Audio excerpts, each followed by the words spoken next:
দুইটা প্রশ্ন আসছে, দেখি আমি উত্তর দিতে পারি কিনা। আসসালামু আলাইকুম রহমতুল্লাহ। ওয়ালাইকুম আসসালাম রহমতুল্লাহ। আশা করি আল্লাহর বিশেষ রহমতে আপনি ভালো আছেন।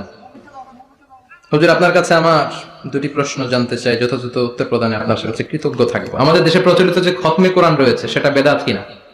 যদি বেদাত হয় সেটা সম্পর্কে আমাদের করণীয় কি? 6 ঘন্টা 8 ঘন্টা হাফেজ এনে কোরআন খতম দেওয়া হয়, এই পদ্ধতিতে আল্লাহ রাসূলের জামানায় ছিল না। কোরআন আপনি নিজে পড়বেন, কোরআন আপনি ভাড়া করে এনে বাবার জন্য কান্নাকাটি করানোর কোনো দরকার নাই। আপনি নিজে সূরাতুল ফাতিহা, সূরাতুল ইখলাস পড়ে আব্বার জন্য দোয়া করলে আপনার আব্বার কবরটারে জান্নাত বানায় দিবে কে? ওমি আপনার বাবার জন্য আপনি যত কাঁদবেন আমার কি তত কান্না আসবে? আপনি আমার যতই বলেন হুজুর আমার আব্বার জন্য একটু দোয়া করেন, একটু, আমি যতই দোয়া করি আপনার আব্বার জন্য কি আমি কাঁদবো? কথা বলেন, আমার আব্বার জন্য আমার কান্না আসবে, ঠিক কিনা? এজন্য সূরাতুল ফাতিহা পড়ে দোয়া করবেন, সূরাতুল ফাতিহা পড়ে আব্বার জন্য দোয়া করবেন। আচ্ছা, আপনারা একটা উত্তর দেন তো, বিষ্ণু ঈসা ইসলাম খাদিজাতুল কুবরাকে ভালো কি বেশি বাসতো না কম বাসতো? খাদিজাতুল কুবরার ইন্তেকালের পরে সাহাবাদেরকে নিয়ে কোরআন খতম হয়েছে?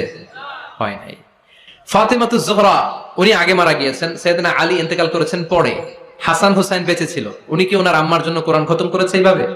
না। প্রচলিত এই পদ্ধতিতে কোরআন খতম করা এটা সুন্নাহ নয়। সুন্নাহ হচ্ছে আব্বার কবরের সামনে দাঁড়িয়ে কবর জিয়ারত করবেন, ঘরে বসে আব্বার জন্য কাঁদবেন, রব্বির হামহুমা কামা রাব্বায়ানি সাগীরা বললে আল্লাহর আরশে যেইভাবে পৌঁছবে, আমরা দোয়া করলে এইভাবে পৌঁছবে না। ছেলের দোয়াটা বাবা মার জন্য বেশি কবুল। আল্লাহ বুঝার তৌফিক দান করুন। যে ব্যক্তি সুদ ঘুষ খায়, মানুষের হক প্রকাশ্যে হারাম ব্যবসা করে, প্রিয় নবীর আদর্শ ব্যতীত অন্য আদর্শ না, প্রিয় নবীর আদর্শ ব্যতীত অন্য আদর্শ নিয়ে আল্লাহর সামনে দাঁড়ালে ওই আদর্শ আল্লাহর দরবারে কবুল হবে না। বিশ্বনবী যে পন্থায় আমাদেরকে শিখিয়েছে ওই পন্থায় ছোট্ট কাজ করলেও এটাকে উহুদ পাহাড়ের সমান বড় করে দিবে কে? আর মন গড়া পন্থায় যদি আপনি করেন, ওইটা মিজানের পাল্লায় উঠালে কোনো ধরনের ওজন হবে। আল্লাহ আমাদের সবাইকে কথাগুলো বুঝার আমল করার তৌফিক দান করুন। আরো জোরে করে আমিন।